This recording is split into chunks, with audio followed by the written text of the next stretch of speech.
when they did, they would generate a white surfer with darker skin tone, right? None of our features. So we just did a campaign to address those biases in the data. When you look for surfers, it's biased towards white males, right? So now we did female surfers, we did black surfers, we did Hispanic skaters, and like there's so many gaps and so many biases. And part of it is just how AI is built. AI is built to be right. It wants a high probability of being right. So it goes with whatever is common, right? So if it knows that surfers are commonly shown as white, it's always going to show a white surfer unless you ask it for something else, right? So we just want to balance it out to make sure that it's still common to show a black surfer. That we surf, we hike, we camp, we do all those things. We just want to make it more common, commonly seen. So yeah, if anybody wants to be a part of this project and data and just go to Pocstock, sign up as a model. We're always looking for more people. We're always looking for more people. Cuz we signing up as soon as this interview is over right now. Hat in the hoodie. Just sign up, come by the studio, get your picture taken. Natalie, the question is, how much imagery do you got of black men in a size medium? We need to increase the medium representation. Oh, no. We need it all. We need it all. Chad, you are out of your damn mind. I do got a question. It's important. No, you got it. There's a real big importance, because if you don't change, this is the deal. If you don't change what you're seeing, bottom line, you will never change the boardroom. You will never change the corner. You will never change the perception the police officer has of you, or you have of the police officer. Right. Because that dynamic that gets circulated all the time, and the stereotypes, that's what causes a lot of the mindset that causes the conflict. And then we're crying at the TV going, oh no.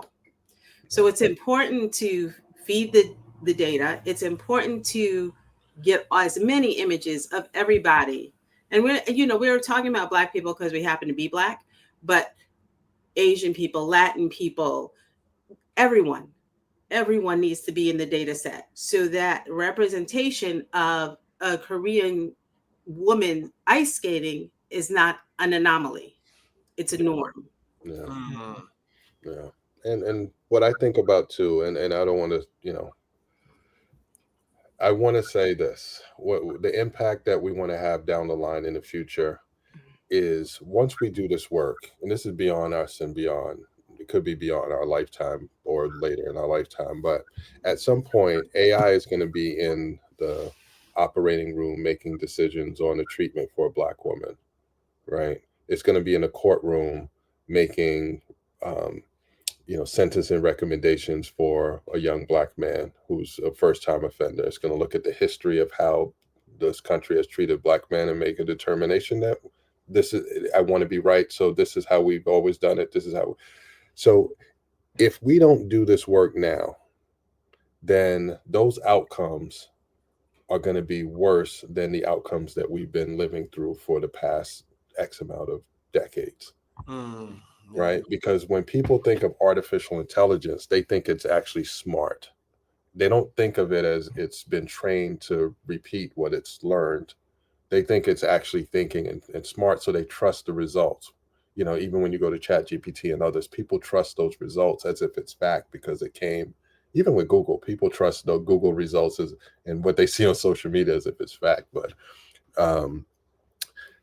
if you knew how low some of the probability models are for AI, if you give it certain inputs, it's sometimes 10, 20, 30% accurate. And they're still allowed to be out there giving results, even though it's that low in terms of accuracy. So imagine an AI being 30% accurate when it's telling a doctor what level of medication to prescribe to a patient at 20, 30% accuracy in its results. Like, it's all about data. That's so real. Shit, I just had the question too. I just had it. Matter of fact, I wanted to ask you, damn, I just had it and I lost it. I had it and I lost it, but I had a good question. I was thinking about like, damn, I could go so many different areas with you. I got this guy. I had the question. I literally just. So I'm gonna ask my standard question. So I always say, right, you should never pour from your cup. You should only pour from your saucer. So fill yourself up, let your cup runneth over, and pour that excess. Natalie, Steve, if you have something you want to share from your saucer that you can pour into our viewers, like that would be so amazing. And I'm gonna say specifically to us young people, the Gen Zers who are, future entrepreneurs, founders, cultural change makers. What are some things you can pour extra into them tonight? Wow. Okay. I like it. I'm a habitual cup pourer. That's why. No, but I do think that when I think about Gen Z, it's very exciting in terms of how different Gen Z processes information than us Gen Xers, where you all grew up and don't know a time where there wasn't social media, where there wasn't this technology. And I see a lot of Gen Zers, starting these podcasts and making $1 million off of YouTube and like do more of that, right?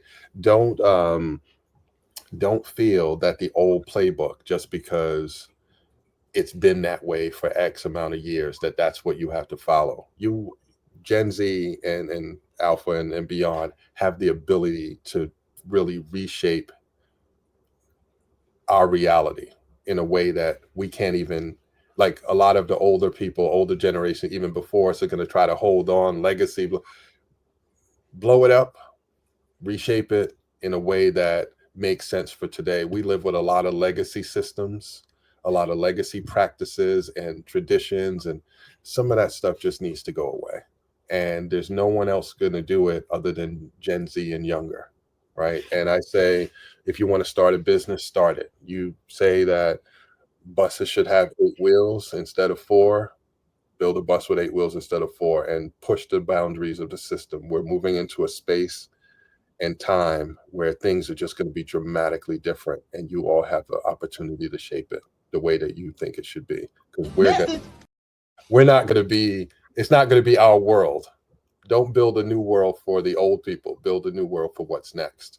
And you all have the ability to see things so differently. I have conversations with Gen Zers, and it's just like, wow, that's the way you process that? Like, that's the way you see that? Like, that's what you heard? Like, that's how you, and trying to see eye to eye, like, it's mind opening in terms of, so I love it.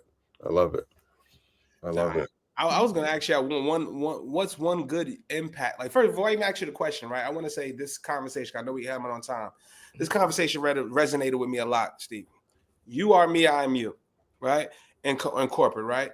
This is why we came up with More Than a Title. I was the guy with the hat and the hoodie that came into the office. I was the guy that was told how to dress in corporate America in 20 years old. I'm with baggy pants and Pradas on. I'm thinking I'm fresh. And they looking at me like, yeah, you're getting the sales, but you can't get the promotion.